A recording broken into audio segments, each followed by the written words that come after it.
All right, so I wanted to go over some of the stuff that you have learned about the Pythagorean theorem. In order to do so, I'm going to ask a couple of questions. Some questions may come up as we're talking, which is completely fine.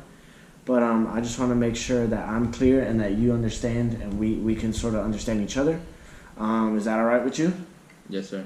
Awesome. Well, what do you know about the Pythagorean theorem? I know that it uses exponents and square roots. Exponents and square roots. Can you go a little further in depth on that? What do you mean by exponents or do you just know? Like, if I remember correctly, I'm pretty sure the formula is a squared plus b squared equals c squared.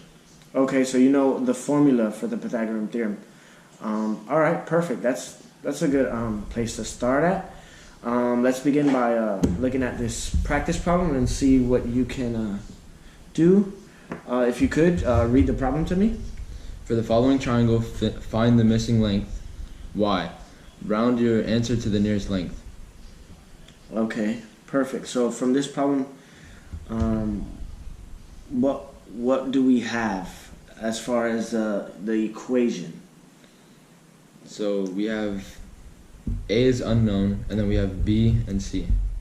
Okay, perfect. And how would that look in the equation in which you're... Do you know what the equation looks like? You said a Squared plus b squared equals c squared. Okay, perfect. Okay, so go ahead and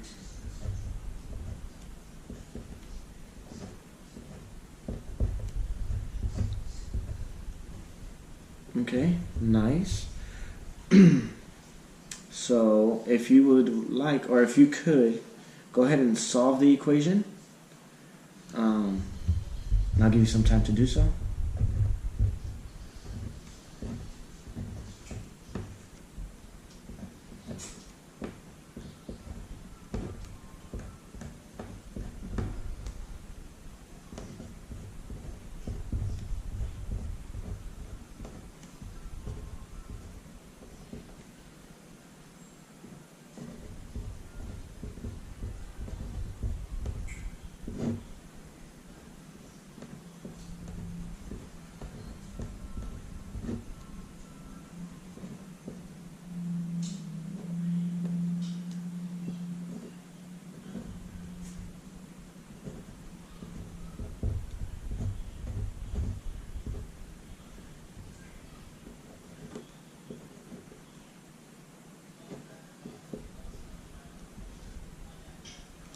So what is that? Sorry, I can't really see. Is that a 40. That's a 40? Oh, I meant to do 80. Okay. That's where, see, you did, yeah, you had 144 minus 64. And you had 80 here, but then you put it over here and it was a 40, so you threw me off.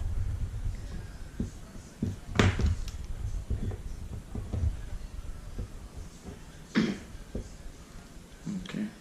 And do you know how to solve for the square root of 80? No, I do not. No. So first off, we're going to start off by doing a pairing method. What are two multiples of 40? I mean of 80, excuse me. You got me confused over here. So of 80, what are two multiples of, or 40, 8 multiple? 40 times 2. Okay, perfect. Go ahead and...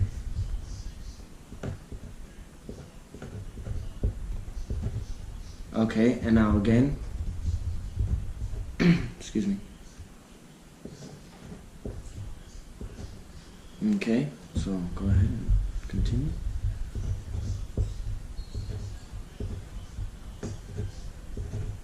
Perfect. So here we're going to pair these, sorry. We're going to pair this 8 and 2 and 2. 8, 2 and 2, so 8 is going to be, I believe, 4 square root of 5. And just to double check, I'm going to go ahead and... Do you happen to have your phone on you? Or we can use it as a calculator real quick. Go ahead and do...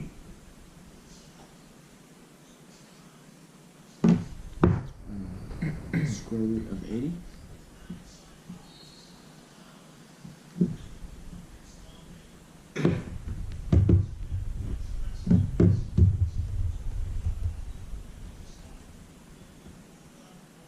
Is it not working? No. Okay. Sweet, so it is 8.94, correct? if you could put 4 square root 5 to see if that's the same thing that we came up with.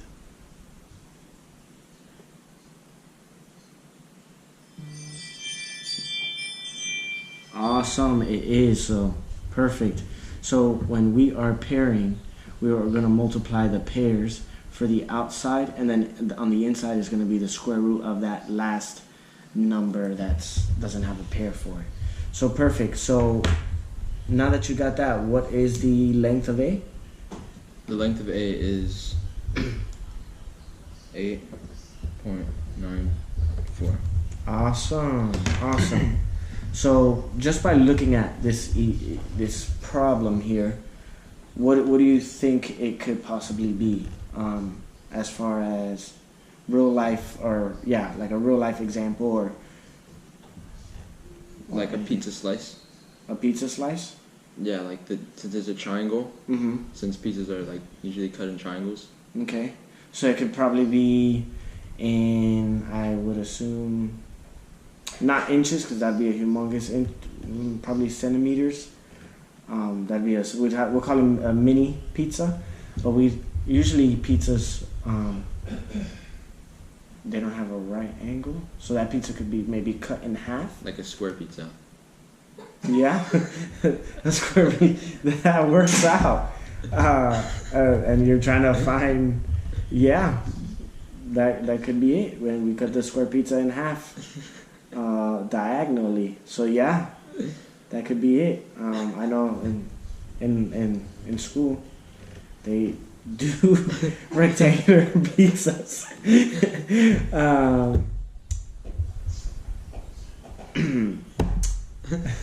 Sorry. When you solved this, I found it odd that you didn't rearrange it like this: c squared minus b squared equals a squared. How come you didn't do it that way, and you kept it as a squared plus b squared equals c squared? Because for me, it's just easier since I already know the formula. Mm-hmm. Like standard is a squared plus b squared equals c squared. Right. So instead of like putting it out like that, I just solve it all the way through and then subtract across. And the variable, I like having it on the left side of the equation. Okay. So that's why I keep it like that. Okay. I just, not that you did anything wrong, because you didn't. I just found it different, from what I've seen, because in the classroom most students need to rearrange the problem to be able to visually see how to subtract, but you didn't rearrange the problem at all, and you were actually able to subtract it. I mean, you subtracted correctly, except for when you put in 40, but for that, I mean, it was a little mistake, and you quickly saw that, and you fixed it. How do you feel about your answer and how we came to conclusion of what the answer was? Do you feel confident in it? I know we used the calculator, and that's because we couldn't find the square root of 80, but I mean, do you feel confident in your answer and the ability in having to do this again? Yeah, I feel pretty confident after learning like the tree methods, like break down the square root if I can't solve it. So that makes it a lot more easier to be able to solve an equation, and then also just to like check my answer. Okay. I can use the calculator. Right, which is what we did, which is good.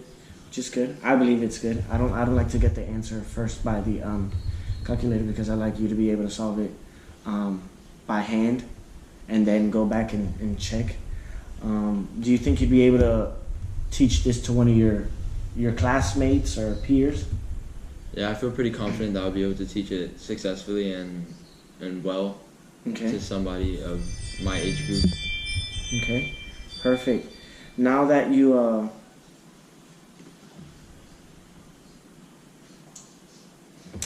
have all the sides, do you think that you'd be able to find the area and the perimeter of the triangle? If I were to add those to the problem? Yes, I feel like I'll be able to find the area and the perimeter of the triangle. Okay, using the sides, right? Mm-hmm. Off the top of your head, do you know the equation for the area of a triangle? Base times height divided by 2. Yeah. I was thinking 1/2 base times height, but I mean divided by 2 is the same thing. If I were not here to sort of help you, or I can't remember now who caught the mistake, if it was you or I, but It was you. It was okay. So if I wasn't able to catch that mistake for you, how confident do you feel as in yourself to know that you would be able to catch that mistake before you were to submit the, or do you think you just would have went through it and I feel like there's like a 30% chance that I would have gone back and checked my answer. 30? That's quite specific. Any reason why you chose 30% chance? Because I generally don't go back and check my work. Okay. Because I feel confident as I go through it.